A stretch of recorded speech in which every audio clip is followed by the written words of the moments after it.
Greetings from Tokyo, my dear friends. This is Daisuke, and I very much hope that this video finds you well and in very good spirits wherever you are in the world. And today, if you don't mind, I'd like to continue on just this very casual talk, if you will, about my feelings growing up and Friday the 13th, and specifically Friday the 13th Part 2. So this is going to be a spoiler-filled casual chat or conversation, so just keep that in mind. Also, I know these films aren't for everyone. They are kind of violent splatter slasher films, and so if you don't like this sort of film, that's okay. I will hopefully see you in another video. So anyway, warmest regards. But for now, let me just say that as I was indicating in another video about the first film, I came to the Friday the 13th films during the VHS era, the VHS rental days, so I'm part of that generation. And my introduction came around the time of the point in time that the sixth film hadn't been made yet. So for me, it always was the core films were the first four, or the first five, I suppose. And then the things that came after six, a lot of which I think is really great, but that is sort of a that's how I see the first five films. And so for me, there's this special aura that I feel whenever I see one of these films in this cycle. That includes, of course, Part 2. And I should say too that I watched the films out of sequence, out of order, due to the degree of availability that I had to them at the time. So I watched this, for example, I watched Part 2 after watching Part 3. So in fact, of my first indications of what happens in Part 2, I got from watching the opening sequence of Friday the 13th Part 3. So that's the way I came to the film. So with that, I then found the film and I was able to watch it, and it became almost immediately, I would say, one of my favorite films in this core cycle of films, such that when the Scream Factory box set arrived a few weeks ago, when it was initially released, it arrived in the mail, I opened it. I was so excited, and the first films I wanted to watch immediately were Part 2 and Part 5. Because I'm particularly attached to those two films, and I'll talk about Part 5 in a later video, I hope. Part 2 in particular, because of my love of the film, and also because of one very interesting supplement that was found on this Scream Factory release, and I'll try to get to that if I can later. But so be that as it may, the fact remains that Part 2 was and still is one of my favorites, my absolute favorites in this series. Now, I was trying to think why that is, because it is, I think, in many ways too, somewhat, quite significantly perhaps, atypical of what we understand to be the genre traits of the slasher film, especially the Friday the 13th type of slasher film. And this is, I think, due to the fact that the way that the character setup is made here, I think, is really interesting. We have the introduction of characters that are, I guess, counselors in training, and they are going to be at this place, which is also by Crystal Lake, not far from Camp Crystal Lake, the place of the events of the first film. That we understand was, I think, 5 years prior to Friday the 13th Part 2. So there's an interesting indication of timing and how time works in this universe. And then we have Paul and Ginny, who seem to be... Paul is running this program of training the counselors, and we have Ginny, who is assisting him. And then we also have the gathering of the trainees, and included in that gathering are characters like, I'll try to get these right here, Scott and Terry and Mark, I think it's Mark Jarvis, which is interesting, and Vicky, and also Sandra and Jeff and Ted and others. But those, I suppose, are the characters that we will I guess, get to know the most throughout the film. So it's those characters. So that's an interesting thing already, is how to keep track of all the characters we've seen thus far in Friday the 13th film. So let's take a step back. So, okay. And if I make any mistakes, please let me know. But so in the first film, let's take the main characters of Friday the 13th. So of course there's Steve Christie and Alice, and then there's Bill and Brenda and Marcy and Jack and Ned, Ralph, Enos from town. Sandy, I think, is in the diner. I think. Please correct me if I'm wrong. So the diner with Steve Christie, and Mrs. Voorhees, and I think, and then the police. But as far as the people at the camp goes, I think those are the characters, right? So Alice, Brenda, Bill, Ned, Jack, Marcy, and then Steve Christie. And then here in part 2, okay, we have Paul and Ginny, Scott, Terry, Mark, Vicky, Sandra, and Jack, right? I hope. Ted too, and a Muffin as well. Muffin, the dog. Okay, so we have that as being the character. So let's see if we can keep a running tally of who the characters' names are as we go through the films. And we also get other characters too, like the police officer, Deputy Winslow, I think, and then Ralph too makes an appearance, a brief one here in this film. But okay, so we have a similar situation, of course, with these characters that are in a similar type of environment or locale. Still, it's different. It's not a camp. It's a house, a training house. And then we also have rainy, stormy nights, but we also have the figures of authority going off and leaving the group of teenagers alone in this particular setting.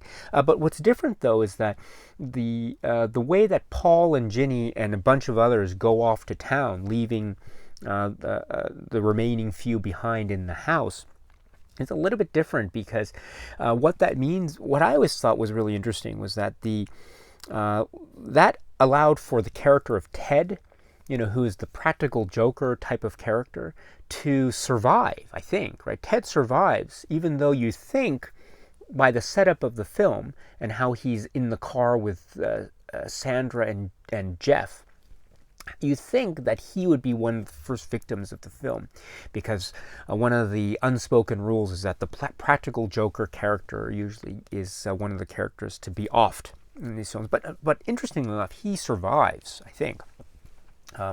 Or maybe he doesn't, and maybe it's all part of the sort of dream sequence theory, Ginny's dream sequence theory, that I think is a very popular theory among Friday the 13th fans. But anyway, if I know I'm not the biggest Friday the 13th expert, but so if you want to correct me along the way, please do so. But anyway, so that's an interesting aspect that I saw. So the Ted character seems to survive, but of course that means that the Scott character too, who is also a bit of a prankster, with the slingshot thing early in the film. I think that is the way that the practical Joker character seems to be handled in this film. It's not one person, but it seems to be split off into two, Ted and Scott. So Ted survives while Scott, of course, gets it. And he gets it in this really spectacular fashion with the trap, and he's hung upside down, and then we get the thing with the neck. Oh my goodness. So that's pretty intense stuff. So it's an interesting way. It's a reverse take on the Annie death in the first film, Friday the 13th, but it's literally reverse upside down. So but that's an interesting take on the practical Joker character. So another thing that we always have to keep in mind, which is I always have to try to keep straight in my own head when I'm watching the films, is that this is a film series, or at least this core set of films are taking place around the same area of geography. It's not always the same place, but it's around the same area. So this house is next to what we understand to be the campsite, or the camp area that the events of the first film took place. So that area is called, right, Camp Crystal Lake. And then the house, what's the house called? Packanack Lodge. That's Packanack Lodge. And then the lake is called Crystal Lake. Now, and it's taking place either in New Jersey or Connecticut or this kind of wonderfully amorphous sense of New England, I think, right? So, of course, if you get into the nitty gritty of the backstory, there is this right. There is this myth that emerges, but as far as part 1 and part 2 goes, and my understanding, so there are those two geographic points, and they are close in proximity. And also, they seem to be close in proximity to the place, the shack that we understand that perhaps the character of Jason has been living in for a number of years. But okay, so that's an interesting way that this film is trying to connect with the first film. The other way that this is interesting is that this is connecting, of course, to the mythology that was established in the first film with regard to Mrs. Voorhees and Jason that we saw introduced there. But now, as we know, and it's one of the most famous parts of the mythology of Friday the 13th, and it's been discussed over and over and over again by many people who are much more expert about this mythology than I. But still, it's this idea of Jason is alive. Jason is alive and he's full grown, and it's the full grown adult Jason that is now out and about trying to essentially, I suppose, act out his revenge for the death of his mother. So it's a complete reversal, on the one hand, of the revenge mythology that was established in the first film, and now we have the revenge mythology now thusly established in this film. So it's interesting, right? Because what does that mean if we're trying to connect the mythologies of the two films? That means that Jason has always been alive, so his mother may or may not have known about the existence of her son Jason. So either that means in the first film she was either truly believing that her son was dead and she was acting out her revenge against the camp counselors, or maybe she knew that her son was alive, but then she was still trying to act out some kind of really twisted revenge fantasy or something on these people who really had nothing to do with the events of 1957, or something along those lines. But in any event, this is the part of the fun of talking about Friday the 13th, right? Is just trying to square these mythologies together. And I think a lot of people have been able successfully to do so. And people much more capable and much more knowledgeable than I. But that's, for me, also just part of the fun, is just trying to figure out different scenarios about how this can really be made to be consistent, maybe retrofitted, but still consistent with the events of part 1. So, as I say, for me, that's part of the fun. And you just go along with it. But of course, that also means the introduction of the character of Jason. And this is one of the iconic aspect of these films, is the character of Jason Voorhees. And we see the establishment of the young adult Jason here with the sack over his head, with the one eye, which I always thought to be really, really creepy. That is a creepy image that is, while the hockey mask that we will see in later iterations, of course, iconic stuff, of course. There's something really eerie about that image of the sack over the head. So that's one of the reasons, too, why I always was a big fan of this film. And also, the going back a little bit to the geography, also, we have to think about the timeline, because, okay, so the events of part 2 start a few months after the events of part 1, and we have now what we understand to be an adult Jason able to track down Alice and go to her, or where she is, in this house. And it's not even clear to me whose house this is. Is it Alice's house? Because, or maybe is she living on her own? Or is this someone else's house? I'm not sure, because I'm not quite sure. Is Alice old enough to live on her own? Is this part of her? So this is an interesting mystery about who Alice is, and she's on the phone talking with her parents, so she's obviously talking long distance. Her parents are not there, she's not living with them, and she says, she needs time alone, and she'll talk with them later. And then we see little shots of her art, so we know that she was an artist from part 1, and we see, I think it's like faces. And it reminds me, of course, of the drawing that Steve Christie was particularly enamored by. It was a drawing of him. Was this what I look like? That's what he said in part 1, right? And then now we get a little glimpse of that. So she is an artist still. And maybe we understand, maybe she is wanting to be by herself in order to get over the events of the first film. I think that's one of the assumptions we can make. Although, you kind of have to question, if I were in Alice's position, having survived these really terrible events of Camp Crystal Lake, I would probably want to be in a place where I'd be surrounded by people. But anyway, so she has the cat, of course, and then so we get, of course, the great use of the POV shot again, and the playful use of it. Is it the POV or is it just the camera work? And we get a little a fake out there, which is really nice. And then we get some suspense, which is really wonderfully generated with her wandering the house and the kitchen, and then suddenly the big reveal of the head in the refrigerator, which is like, and then so and then the boiling water on the stove, and Jason, right, he was so concerned about the water that he made sure to take the water off the hot range in order to keep it to stop it from boiling. So that's interesting. I'm not sure if that was done out of any kind of concern for fire safety in the house, or maybe it was done because he thought the noise was irritating. I'm not sure. But in any event, he took the time to take the pot off the stove there. So. But that starts the first film. So that's already a kind of connective tissue with the first film, and that takes place a few months later. Then we understand that there's I think a 5-year jump. So the events of part 2 take place 5 years, more or less, 5 years and a few months after the events of part 1.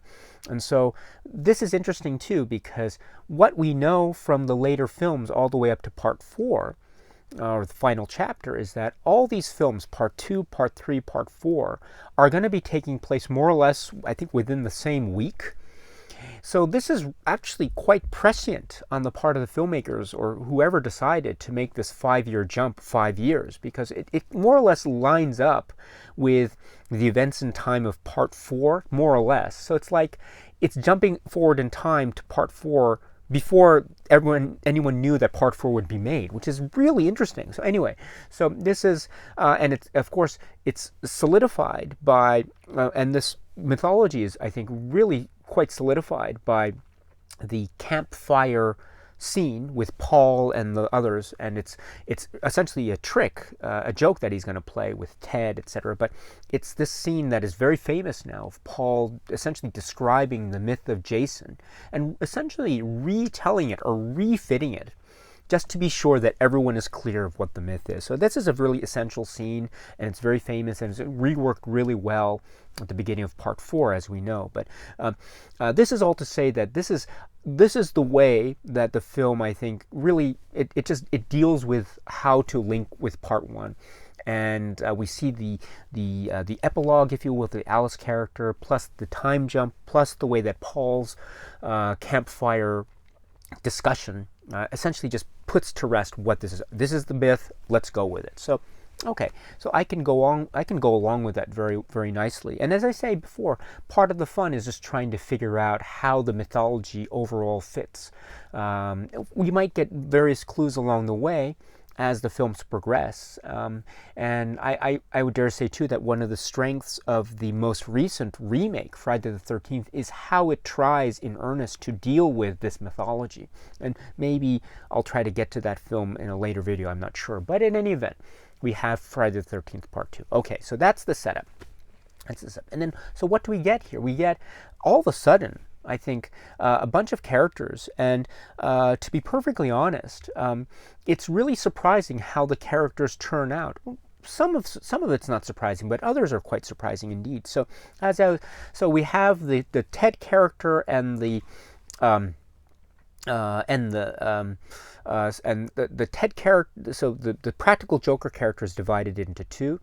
And then so we have Scott and Terry, that duo, and they are among the first to be dispatched or to be offed by Jason. We get a number of others as well beforehand, Deputy Winslow and then Ralph as well.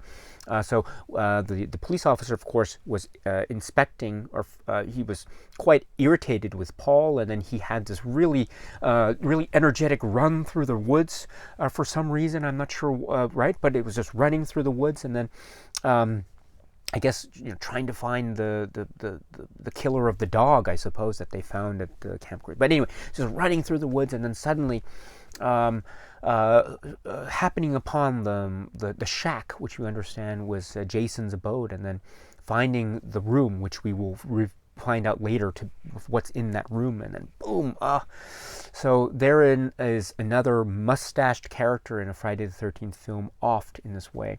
So Steve Christie and now Deputy Winslow. So it doesn't bode well for any characters that we will see with mustaches in films, in these films. So if you're interested, let's keep an eye out for any mustached characters that may come later. But anyway, so there, and then Ralph too. Now the Ralph scene has always been very perplexing to me, to be perfectly honest. And it's part of the way in which I'm trying to deal with the seemingly contradictory mythologies of part 1 and part 2 in my mind, because Ralph, I always thought, was very essential to Mrs. Voorhees and what it was that she was essentially trying to do in part 1, which was essentially to keep Camp Crystal Lake closed, to maintain the myth of Camp Blood, and to make sure that it would never be open ever again. So I thought that that was her main goal in part 1. To that end, Ralph, I thought, was really essential, because he would always be spreading the rumor. He'd always be talking about, it has a death curse, it's cursed, Camp Blood. So that was always part of the rumor. So Ralph was very much part of fueling that, which makes his role and his existence very key to what Mrs. Voorhees wanted to do, in my opinion. Now, why is he killed this way in part 2 by Jason? I'm not sure. Does Jason have a grudge against Ralph? Maybe Ralph was there in part 1, so therefore he must act out his revenge against part 2. So anyone who's in part 1 killed his mother in his eyes, maybe, I suppose. So interesting. Also, remember, Ralph at the time was sort of peeping in on Ginny and Paul in the house when they're in an intimate moment. And so you'd think that maybe Jason would want to go again, maybe attack Ginny and Paul, but actually maybe no, maybe because, as we said, Ralph was a carryover from part 1. And so okay, so there's that. But again, that begs the question, it probably would have been to Jason's benefit to keep Ralph alive, because, as I say, Ralph is part of the town that is keeping alive the myth of Camp Blood. And if that's the case, then the place will remain condemned, it will remain off limits, and so Jason can live free to be alone with his the head of his mother. Okay, so that, and the sweater. Okay, so that's, I think that could have been an interesting moment too. Incidentally, it was always nice to see Ralph in the very little screen time that he had. If I remember correctly, and please correct me if I'm wrong, I think it's pretty much the same or very similar fashion sense that he had from the first film, with that hat, maybe it's a slightly different hat, I forget, but, and the undershirt and the shirt and the vest and all that. So,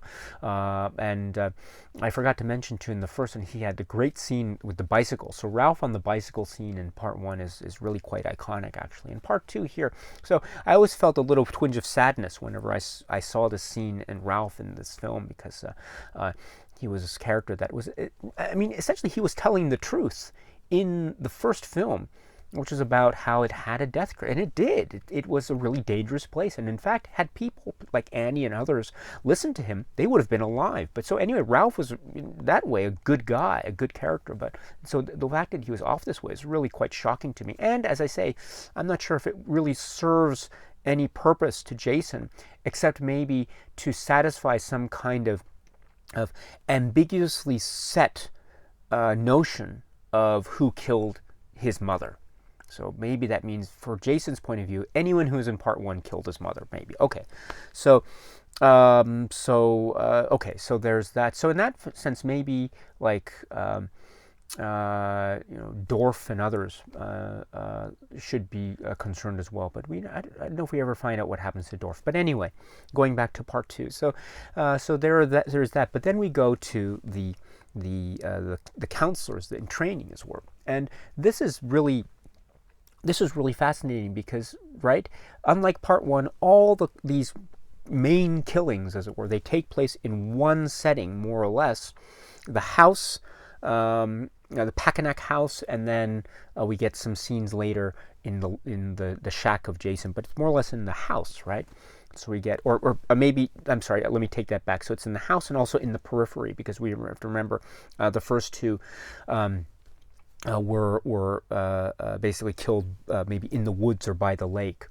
Actually, we don't see Terry killed, right? That's one of the things, too, about Friday the 13th Part 2. Sometimes we see the violence on screen, but sometimes we see, like in the death of Terry, it happened off screen or just suddenly happens, and then it's done. It's a la Mrs. Jarvis in the fourth film, but we'll talk about that later. But in any event, so but more or less in the house. So then we have the trap and going upside down, and then we have the off-screen death of Terry, and then I think Mark in the wheelchair. And my goodness, this is really brutal stuff. And so he didn't do anything. He was just sitting there, and I thought he was a really good character, and he was always saying, "Oh, I'm in training.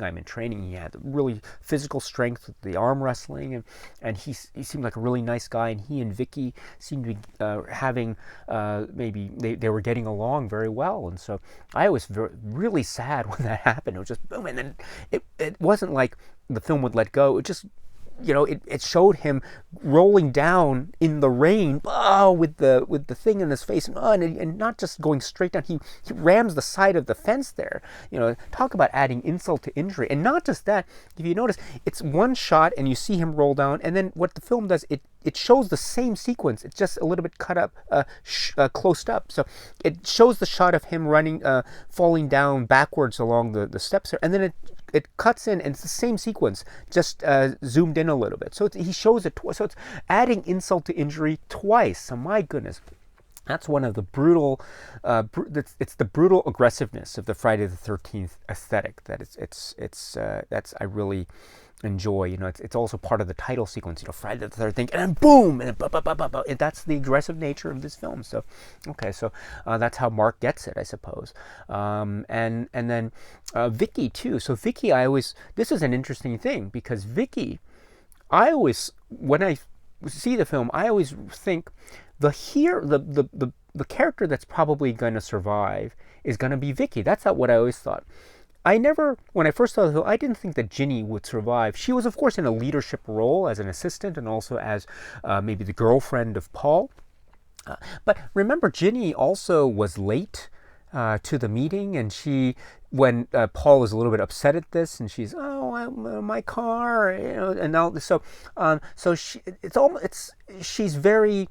I think she's got a really interesting and exciting character, but she doesn't follow the rules, so to speak, because she was late to the meeting. And there's this interesting discussion about how Friday the 13th's characters are set up that if you make one faux pas, usually in terms of smoking or having premarital sex or making practical jokes or doing something like this, usually, or having maybe hitchhiking, eating a banana, or having a mustache, or something, or whatever. So whatever happens, or you're going to get it in these films. But so in that sense, I always thought Ginny, in this show of defiance, if you will, maybe was not long for the Friday the 13th world. And in fact, Vicky, who shows a lot of caring and compassion and sweet innocence in a way, I thought, would be the sort of the prime candidate, if you will, to be the final one standing. And in fact, it's not the case. She does show sexual attraction towards Mark, and so we see a little bit of her and that kind of maybe what's the phrase? Preparation for the night, I suppose. But and then, unfortunately, events are such that she meets Jason, unfortunately, in that really quite tragically presented death with the knife and the close-up and the way that the knife, it's in focus and then she's out of focus and there, and then ooh. There's something here to be said about the use of editing and close-ups and actually showing very little on-screen violence, but the effect of what's being echoed and what's being suggested, I think, is quite horrifying in that moment, especially for me, because Vicky was, as I say, perhaps one of the more innocently portrayed characters of the film. And then we get Sandra and Jeff and their relationship, and I don't want to speak too much about it, except to say that it's one of the most infamous scenes involving the two of them and being impaled, which is very much, it's been said to have been borrowed from Mario Bava, and it's very obvious that it's pretty much the same sequence in how it's designed. And so, but there's a thing about, of course, beds and offing characters, and we saw a similar type of situation in the first film, and Jack. Right, Jack and Marcy there, although they weren't together at the same time, but there's something about beds and impalement. And here we have Jeff and Sandra. So, oh gosh, what was it? Yeah, so okay, so there's that, and then we get. I think that's it, isn't it? Yeah. So those are the 6 characters that are part of this, the core mode of suspense, if you will. And then, conveniently, Paul and Ted and Ginny are at the bar, and they're talking, and they're trying to theorize the psychology of Jason, and that. So I think this is a good exercise of their of their academic studies, and then. Ted stays behind, quite surprisingly, and then Paul and Ginny go back, and then they see the aftermath of all this, and then suddenly, boom, the sack over his head, Jason appears, and there's a fight with Paul, and you wonder who's going to survive. You actually don't wonder. You know that Paul is probably physically weaker than Jason in all respects, and so Jason comes up, and there's this great the chaos that ensues as the final act between Jason and Ginny. This is one of the very exciting, suspenseful moments of the film. There's the moment where Ginny is under the bed, and she's trying to hide. And I always thought, oh, this is an interesting switch on the way that Mrs. Voorhees was hiding under the bed before she gets Jack like this, and then the thing through the neck there. So I was, oh, that's interesting. So Ginny is I don't know if it was intentional or not, but it's almost like a parallel with Mrs. Voorhees. And in fact, what do we see at the very end of the film? Ginny actually donning on the icky sweater of Mrs. Voorhees, and the iconic icky sweater of Mrs. Voorhees. So she's actually doubling Mrs. Voorhees in more ways than one. But anyway, this is, of course, leading to the final showdown in the shack, and we see at last the secret of the shack. Which is the head of we understand to be Mrs. Voorhees. Now, this is considerably more decomposed than the state that we saw the head in the refrigerator in Alice's house at the beginning of the film. So, right. So I'm glad that there was this attempt at trying to maintain a sense of consistency with the timeline of the film. Right, 5 years later. So this is probably 5 years worth of decomposition. Although it keeps really well, right? I mean, I'm not a doctor, and I'm not a scientist, so I'm not an expert in the decomposition of the human body. But I would assume that 5 years probably would lead to more decomposition than it actually took. So, okay, but anyway, I don't want to think too much about that. But in any event, there's the head and the sweater, and we see therefore the realization, the full cinematic realization of the motive of Jason Voorhees is to honor the memory of his dead mother. Wow. Okay. So, and then the final showdown, and how to do this. And this shows a lot of quick thinking on the part of Ginny, which is great because we get a lot of quick thinking on the part of all the main characters that we see in the film. Ginny, and then later, I think in particular, Tommy Jarvis, but we'll talk about that in part 4. But here, what does she do? Like, she goes and I don't know about you, but if I were in Ginny's position at this point in time, I would never think to put on Mrs. Voorhees' sweater like that and try to pretend to be Mrs. Voorhees. I suppose because maybe physically I know that I have no resemblance to Mrs. Voorhees, but also because I just wouldn't think of that. I'd just be too panicked. But she thought of this like this. Wow. Amazing stuff. And it worked for a little bit. It worked just enough. And then, of course, we see things work out, and Paul and everything, and things seem to have reached some kind of conclusion. Okay. And then the final reveal, right? The final big reveal of the film, the big show-stopping jump scare, right, of the film, which is great. It is Muffin, right? Muffin appears. Oh, what a jump scare! But no, boom! No, it's through the window, of course, and we see the unmasked Jason. So Muffin and Jason, right? That is a duel of a cinematic proportions, if ever there was one. Which is the bigger jump scare, Jason versus Muffin? Okay. But yes, so we get the unmasked Jason here, and this is also great discussion for what is really consistent, how to square this depiction of Jason with other depictions of Jason that we will see in part 3 and part 4. Especially if we consider it's all taking place within the same week. But there have been great theories about this, and the Ginny dream theory is one that I personally support. And so, but of course that leads to many implications and complications and consequences, and there are no easy answers to the Ginny dream theory, right? So under that theory, therefore, what happened to Paul? Under that theory, of course, what happened to Muffin? So these are two questions that remain directly unresolved, although we can assume that something terrible happened to Paul. And I really hope nothing happens to Muffin. Do we see Muffin at the very end when Ginny is taken away in the stretcher? Please let me know if we do, but I don't. But in any event, yes. So there's the Muffin. There is the Muffin storyline.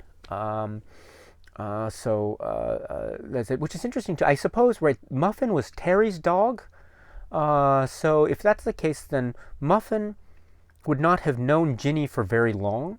But of course, maybe Muffin was just looking for Terry, and the only thing that Muffin could do was to just go back to the house and find the only people there, which was Paul and Ginny. So yeah. So anyway, here's to Muffin. Wherever Muffin may be. So anyway, so yes, so Friday the 13th part 2, it just continued on with the great chaos and entertainment that marks these films so well, and it remains one of my favorites. And speaking of which, just to close, I should say that the Scream Factory box set includes, of course, as part of the supplements for the part 2 disc, what are known as the deleted portions, and a lot has been made over the years about what has been deleted from this film, whether there was an alternate ending, which we understand that there was in terms of what happens to the head, etc. But what we get here is an interesting VHS quality selection of extensions of scenes. More or less, it's the effect scenes, and so we get an extension of the Alice scene, and also an extension of the Ralph scene, and the like. So I thought it was all interesting. Although I should say that for the most part, I think that the film, the way it's edited and how the effects are shown through the editing, I think it works really well, and I think therefore that I think the film acts and it's well edited and timed and paced. So I like the final product. It's interesting to see these extensions of scenes, of course, but I think the final product stands really strongly on its own. Perhaps with one exception, there's an interesting way that the Sandra Jeff death scene with the bed and the spear. It's interesting to see how that was extended beyond what we actually see in the final film, of course. So it would have been interesting maybe to have those shots inserted, but it still remains an effective scene, regardless of the version that you see it in, I suppose. But yeah, so that is part 2 for me. So again, one of my favorites, not least of which because of the way it challenges me in trying to deal with the mythology and in working in my head. How does this fit into part 1? But anyway, thanks for listening, and I'll see you later. Cheers.